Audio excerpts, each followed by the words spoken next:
Baik pemirsa, kembali lagi bersama saya Salsayu Amelia, masih di BTV Inspiratif bersama Profesor.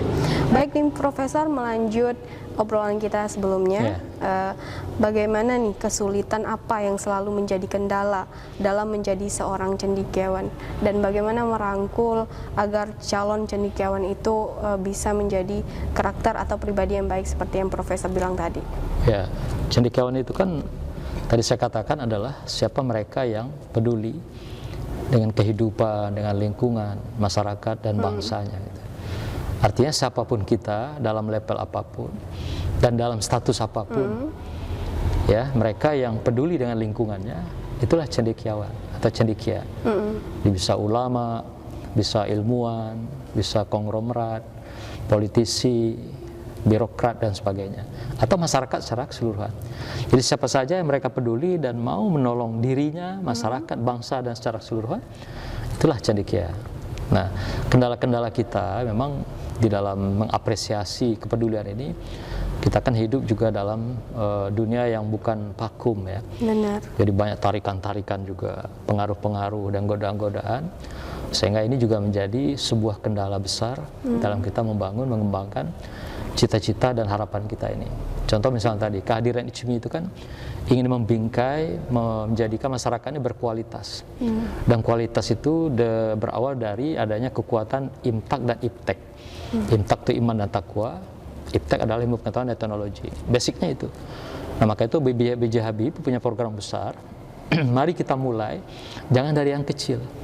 Karena kalau kita mulai dari yang kecil, teknologinya itu, orang sudah duluan melangkah. Kita tidak akan pernah mengejar mereka, tapi kita mulai di hulunya dengan high technology. Benar. Nah, tapi kan tidak semua orang punya pandangan yang sama. Tadi saya katakan tadi, ada yang pro, ada yang kontra. Sampai pada akhirnya kebijakan pun memutuskan bahwa high technology tidak diteruskan. Nah, akibatnya apa? Inilah kendala untuk bisa maju dan berkembang seiring jalan dan bisa kompetitif dengan bangsa-bangsa besar di dunia.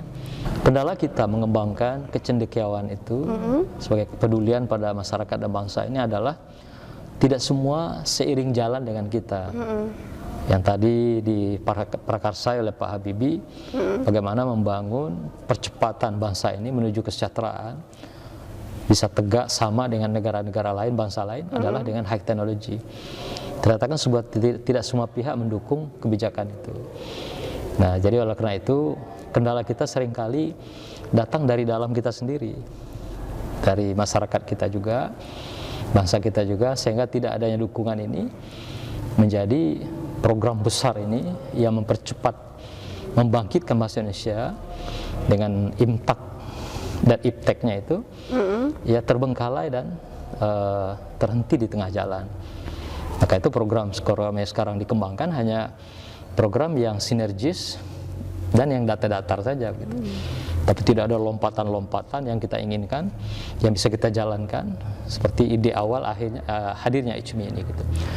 Kalau ini kita kembangkan sejak dulu 30 tahun yang silam, ini luar biasa bagaimana bangsa kita sudah melebihi bangsa-bangsa besar di dunia. Nah, dengan cara-cara kendala ini, dengan hambatan ini, sehingga kita masih berada dalam kungkungan sebuah bangsa yang terbelakang, under development countries. Kita padahal sudah ingin maju berkembang, mengejar, bukan bahkan meninggalkan bangsa-bangsa besar dunia. Ya, tapi itu tadi, selalu masalah itu muncul dari dalam diri kita. Selalu masalah itu muncul dari dalam bangsa kita sendiri. Yang pro kontra pada akhirnya menghilangkan gerakan-gerakan program besar itu, sehingga kita tetap saja pada posisi stagnan seperti sebelumnya atau masa-masa kita masih terbelakang. Dan predikat kita pun masih sebagai bangsa yang terbelakang gitu ya, tertinggal gitu. Nah, inilah kendalanya. Ya, berikutnya tentang karakter ya. Seperti apa karakter ini bisa kita bangun dalam konteks hari ini? Nah, tadi sudah saya sampaikan bahwa karakter itu kan dibangun dari role model. Maka itu role model itu yang paling baik bisa dimunculkan, ditampilkan adalah pertama dari lembaga pendidikan, yang kedua dari lembaga-lembaga komunitas, dan termasuk lembaga-lembaga organisasi kebangsaan kita, negara ini. Jadi kalau membangun karakter itu dengan role model, kalau yang kita ajarkan pada mereka nilai-nilai kejujuran, sementara yang dipraktekkan ditunjukkan dalam perilaku perbuatan tidak jujur.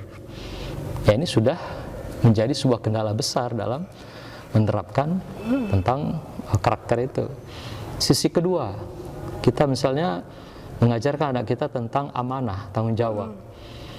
Kemudian orang yang jadi role modelnya tidak bertanggung jawab, tidak amanat. Nah, ini juga kendala dalam membangun karakter. Artinya kalau membangun karakter itu memang harus sinergis antara nilai-nilai, norma-norma yang menjadi pegang pakai dengan perilaku perbuatan. Itu diarahkan. Maka itu adanya uswah, role model itu betul-betul menjadi acuan, patokan, dan rujukan. Kalau yang menjadi role modelnya nggak bisa dijadikan panutan, uswah, ya gimana mungkin karakter itu terbangun? Yang terjadi apa? Adalah loss nilai-nilainya, loss generasinya, dan loss masa depannya. Mereka akan mencontoh, mengikuti role model seperti sekarang ini, seperti budaya pop, ya, yang serba terbuka, serba transparan, budaya luar yang memang dibawa oleh globalisasi. Jadi mereka tidak lagi menjadi role modelnya itu adalah para guru-guru bangsa kita, penguasa kita, guru kita, karena tidak ada lagi nilai-nilai yang sama diterapkan antara nilai karakter dengan perilaku karakter. Nah, akhirnya mereka mengacu pada role model, nilai-nilai yang sifatnya budaya pop itu atau budaya global. Nah, kalau sekarang harapan Profesor untuk ICMI di Kota Jambi itu seperti apa nih? Dan motivasi apa yang bisa dibagikan kepada pemirsa di rumah? Ya, tentu bagaimanapun, dimanapun kita berusahalah mendekatkan antara nilai-nilai karakter itu dengan perilaku perbuatan. Sebagai apapun kita, sebagai guru kah, ulama kah, politisi kah, birokrat kah, ilmuwan kah. Karena hari ini banyak sekali yang dengan status-status dan atribut yang macam-macam itu, tapi mereka tidak memegang nilai-nilai karakter. Sehingga apa yang dilakukan, perilaku perbuatan itu kadang-kadang lenceng, lari dari antara ucapan dengan perbuatan, lari dari nilai-nilai dengan perbuatan. Ketidakjujuran itu kita saksikan hari ini, PHP itu sudah bukan lagi yang asing, lari dari tanggung jawab itu juga sudah tidaklah hal-hal yang aneh, gitu kan? Sampailah pada misalnya lempar batu sembunyi tangan misalnya, si A yang mencuri, si B yang dikorbankan itu lempar batu sembunyi tangan, terutama oleh atasan gitu. Ya, kemudian kerjasama untuk sebuah kejahatan, perbuatan-perbuatan hitam yang dilakukan secara kolektif yang dikenal dengan nepotis. Ya. Selain juga adanya kolusi dan korupsi yang sudah tidak terbendung. Apalagi banyak fenomena-fenomena ini yang kita sangat transparan sekarang. Ya. Korupsinya, kolusinya. Kita ini kan sekarang udah hidup seperti di dalam tablet kaca. Atau tabung atau pipa kaca. Jadi apa yang kita lakukan itu orang semua melihat. Gerak tangan kita, langkah kita, ucapan kita. Orang melihat semua dari luar tabung itu, tabung kaca. Jadi nggak ada yang kita bisa sembunyikan. Maka itu kalau orang melakukan ketidakjujuran, kebohongan, PHP, lari dari tanggung jawab, tidak amanat, korupsi, kolusi, nepotis, itu sangat mudah orang melihat dengan transparan. Karena kita hidup sudah dikondisikan seperti hidup dalam tablet kaca. Orang bisa lihat dari atas, dari bawah, kiri, kanan. Dan tidak bisa kita sembunyikan. Tidak bisa disembunyikan. Nah, inilah realita. Maka itu tidak ada pilihan lain. Hidup di dalam alam hari ini, transparansi. Kejujuran itu menjadi nilai utama mutlak. Siapapun kita. Dan dimanapun kita. Dan dimanapun kita. Jadi jujurlah dengan dirimu, lisanmu, perbuatanmu. Apalagi dengan orang lain. Apalagi dengan Tuhan Allah Subhanahu wa taala. CCTV-nya lebih canggih ketimbang CCTV manusia di dunia, gitu kan. Benar pemirsa, dimanapun Anda berada kita harus berbuat kebaikan, jujur, amanah, dan tanggung jawab tentunya.